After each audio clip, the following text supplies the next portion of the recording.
Alright, so this is the January Scrawlr box that I have purchased here. I was pretty positively surprised by this box.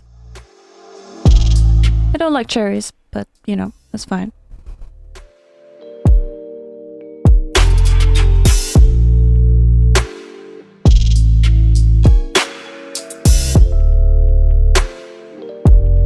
I actually saw these brushes in a different YouTube video from not too long ago, and I was like, I want to try those, and then suddenly they just appeared. So that was cool. I do love the color scheme. It's very nice, very fall.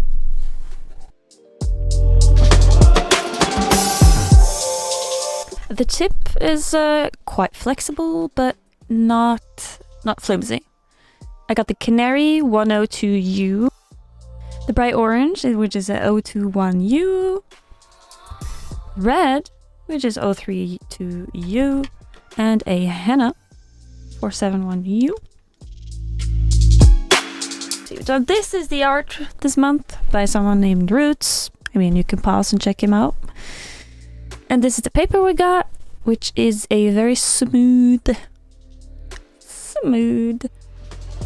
mixed media white A5 paper, 250 GSM, which is quite thick. Reminds me a bit of Bristol board, to be honest. And these are the supplies. You can go ahead and pause and read, because I'm not going to read it all. And I like to just look into the booklet. There was a nice list of things that you can try and tips. The pencil was just a regular H pencil. I'm not used to having Pigma microns that are that thick. I usually start with a 0.05 and work my way up. So a 12, I don't even have a 12. I have, like, the biggest I have is an 8.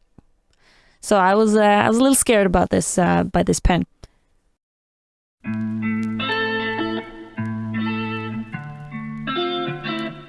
They do seem rather opaque, but especially the yellow one isn't.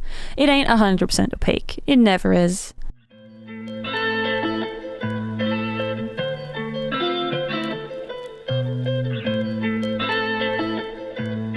And the theme this month is the creature comforts, and I have no idea what that is, or I had no idea what that meant, so I had to look it up.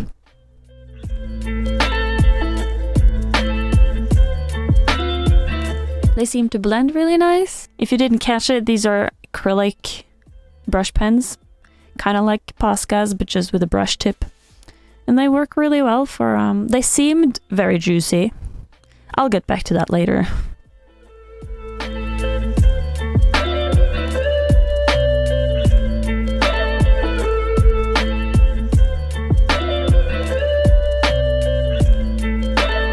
So first up, I grabbed my sketchbook to do some sketching. I decided to just use this pencil that I'm trying to get rid of it. As you can see, it's an HB pencil. It doesn't matter. They're all pencils to me. So I had to look up examples of what creature comforts are. And it can be basically anything. It can be the fact that I have a toilet. That is a creature comfort. Or that I'm just lying in bed all day. That's a creature comfort. So I was thinking, since the prompt said that maybe it can be about monsters or not, maybe I can combine something comfortable with an actual creature. So here I find some references to sketch, because I had no idea what to do. It's never a bad thing to look for references. I know there's a huge stigma around that, and first of all, this isn't something I'm gonna sell or anything. This is just for fun, and you can't know what you're drawing unless you've seen it first. If I've never drawn a lion, how am I gonna know what a lion looks like, you know?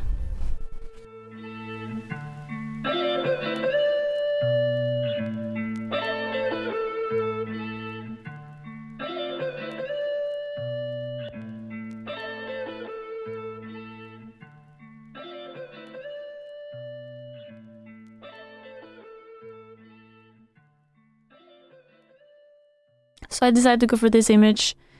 Because of the limited color palette, I decided to do something simple with as few shapes as possible to make it more graphic. I know they advertise that they can blend and all that, but that doesn't change the fact that I still only have 4 colors.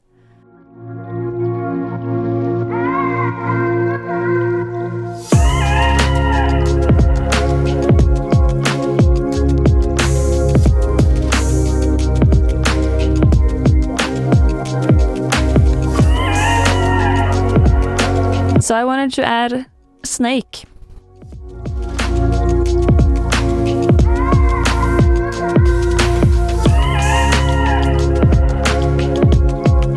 I found this and I wanted it to look like a tattoo that she had on her arm that kind of came to life as she was sleeping.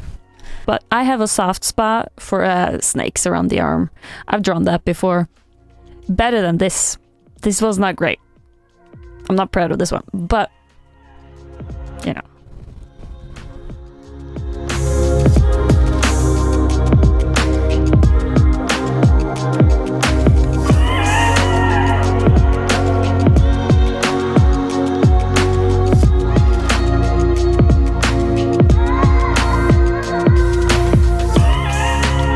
So I needed to test the color scheme first.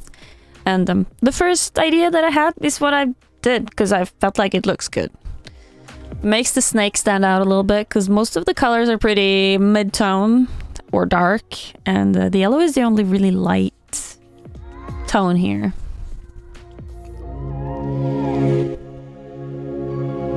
So in the beginning, at first, when I started using it, it was very juicy and wonderful, but it didn't take long for the tip to dry out, and it was kind of hard to get color out and to fill larger areas. I don't know if I was doing it wrong or maybe I didn't read enough tricks and tips, but it was really nice and juicy at first, and then it just dried out, as you can see.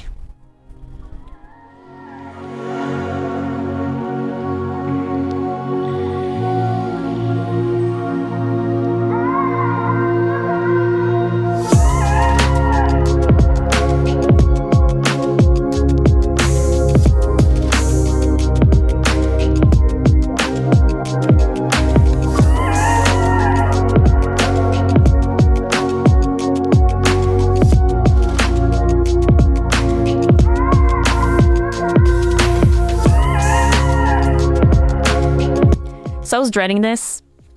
Putting down the line art, size 12, it's insane. Especially on a A5 size paper. I don't like thick lines like that, like right off the bat. Which is again one of the reasons why I chose a more graphic approach than a blended, rendered approach.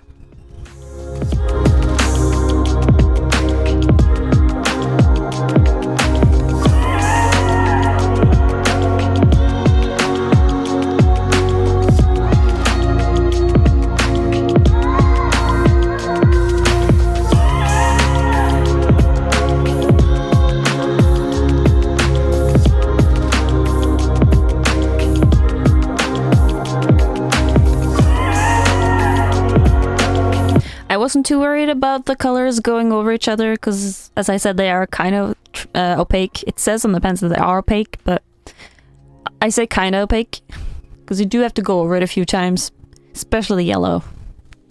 Here I'm starting to attempt shading, and I feel like that worked out. The fact that it was a little dry actually kind of helped the blending a little bit.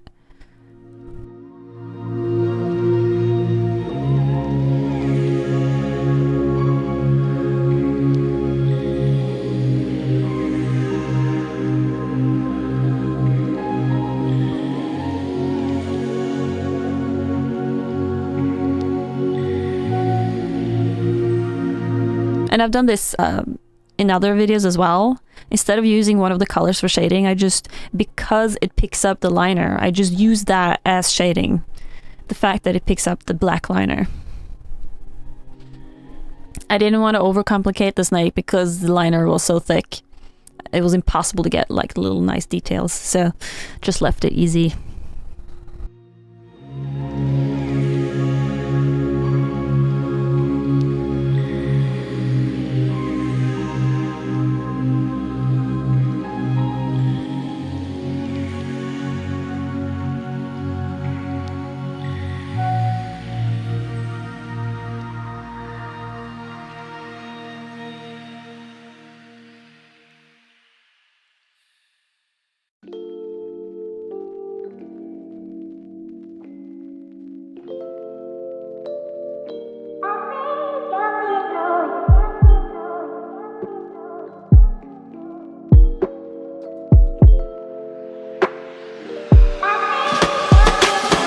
acrylics were never my favorite art supply. I do love them, they are very nice, but I don't know how to use them.